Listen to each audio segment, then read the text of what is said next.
I suspect that if 1941's The Whip Hand were directed by, say, John Sturges, it wouldn't have been as memorable or interesting or remembered a film.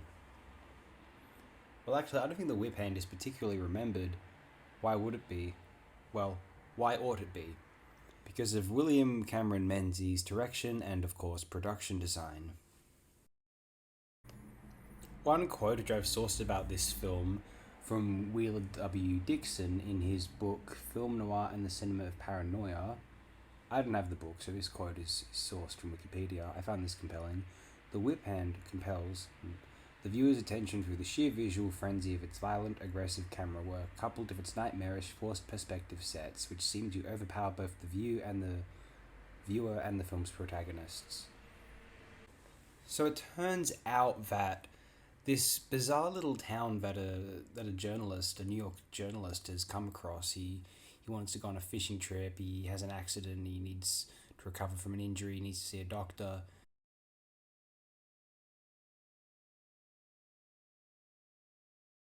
Now, yeah, it turns out that communist agents from the Soviet Union have infiltrated this town and they have a Nazi scientist in their midst, and they're going to try and I guess this Nazi scientist has defected his allegiance to the Soviet Union, and they're going to try and bring down the United States. Raymond Burr portrays one of the leaders of this little communist outfit. Yeah, this is one of those bizarre Red Scare numbers. Interestingly, this film was supposed to be about Adolf Hitler being found alive and well in Lake Winnebago, Minnesota.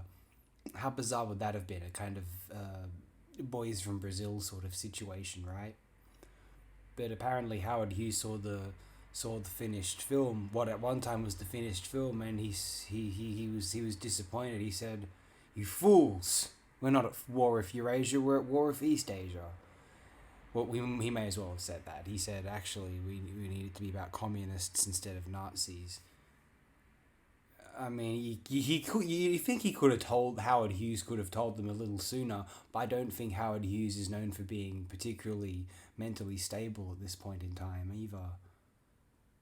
We'll use the spruce moose. Hop in. I said, hop in. Hopefully, I've demonstrated well enough via the screen caps at how effective I felt this film was staged. The cinematographer was one Nicholas Musaraka, who I'm not that familiar with him, although he has directed shot some very interesting films, or at least four. Prior to The Whip Hand, he shot The Spiral Staircase for Seod Mac and Out of the Past for Turner, which just proves how defining he was on the what became known as some of the most retrospectively iconic film noir aesthetics of all time. After The Whip End, he shot Clash by Night and The Blue Gardenia for Fritz Lang, from 52 and 53 respectively, from a period I consider to be quite underrated in Lang's for two extremely strong films, I think.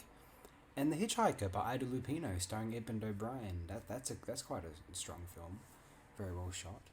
And The Whip Hand is very well shot. Also, Cameron Menzies and this talented cinematographer working together ensure that this film would be at least aesthetically interesting, as much as the narrative might be considered, well, a tad trite. Seriously, imagine any other director helming this film. Well, any other standard Hollywood director. Let's leave out the John Hustons and even the Jacques Turners of the United States, or even someone like Alan Dwan if we were gonna resurrect him. Resurrect, you know what I mean. Revitalize his career this early. As of 51. Anyway, I wonder if William Cameron Menzies saw this project as having merit, or if he was just that much of a professional and he was that willing to commit to such a strong such a strong work ethic on every project he worked upon.